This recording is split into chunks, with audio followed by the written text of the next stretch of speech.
So OceanGate shouldn't have been doing what it was doing. I think that's pretty clear.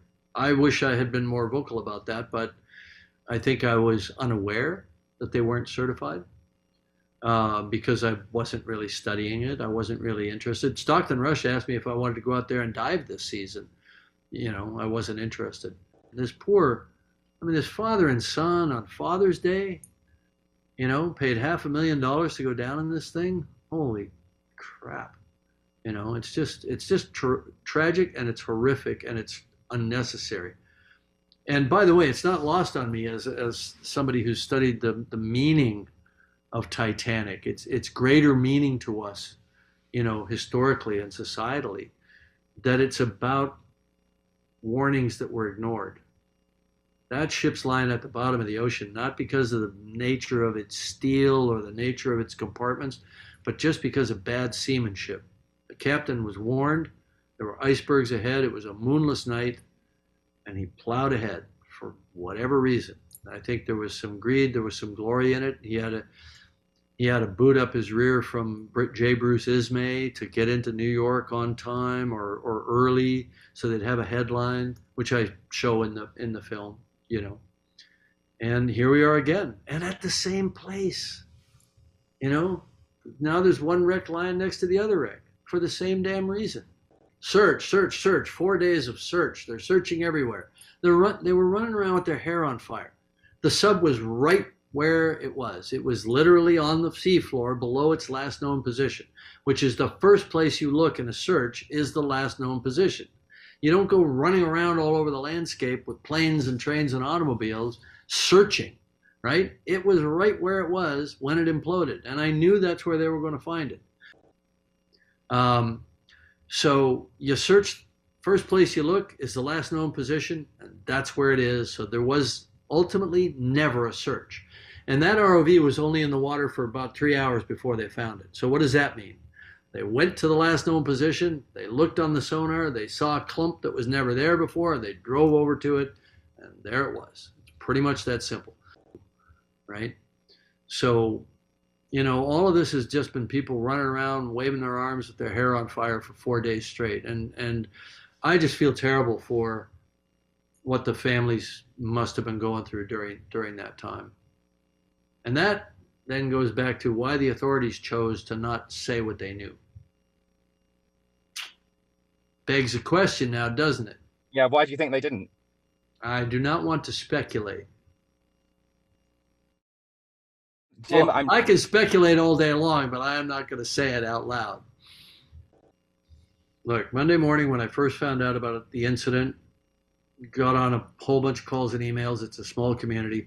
Within an hour and a half, I had the following information. They were on descent. They were at 3,500 feet. They lost comms and tracking.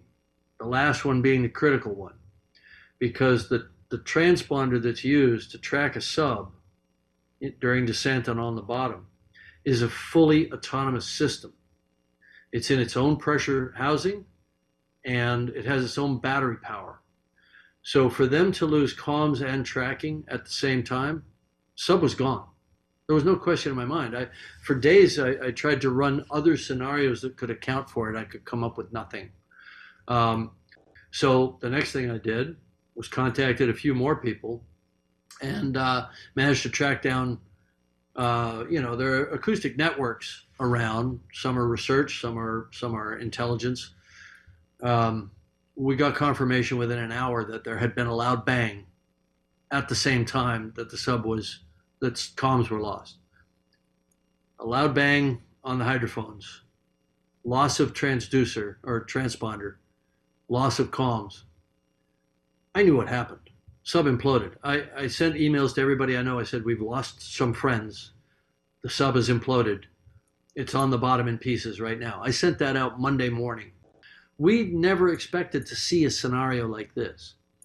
We may go into hazardous environments like hydrothermal vents, or even to a wreck like Titanic or Bismarck or some of the other wreck sites, which are dangerous from an entanglement standpoint or a structural collapse standpoint. But you never worry about the vehicle, the platform that you're in. and you certainly don't worry about implosion. There's never been an implosion of a vehicle with people in it. And so I think I don't want to say it blindsided the community because there was a lot of concern. And by the community, I mean people who operate subs and build subs for a living. There was a lot of concern about this outfit and this sub. A lot of concern, even to the extent that I wasn't involved in it because I was making Avatar 2 at the time, but a lot of them got together and wrote a letter to OceanGate and said, you have to certify. You cannot take people down. It's irresponsible. And it could lead to catastrophe. Literally, the word catastrophe is in the letter. And I think that letter has been made public. All those signatories have come off. But, I never believed in that technology of wound carbon fiber, wound filament cylindrical hull. I thought it was a horrible idea. I wish I'd spoken up, but I assumed somebody was smarter than me, because I'd never experimented with that technology, but it just sounded bad on its face because we make pressure hulls out of contiguous material, steel, titanium, ceramic, acrylic.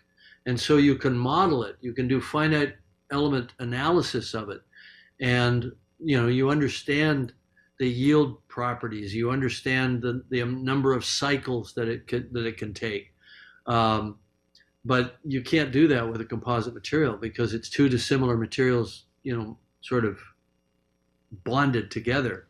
And so we all knew that the danger was delamination and progressive failure over time with microscopic water ingress and fatigue, what they call cycling fatigue. And we knew that if the sub passed its pressure test, it wasn't going to fail on the first dive. It might fail on dive 7, or I don't know what they're at, but it's going to fail over time, which is insidious. You don't get that with steel or with titanium. But sometimes people get go fever, and look, we celebrate innovation, right? But you shouldn't be using an experimental vehicle for paying passengers that aren't themselves deep ocean engineers. Look, there's a part of me that hoped I was wrong. I really hoped and prayed I was wrong, but I knew I wasn't.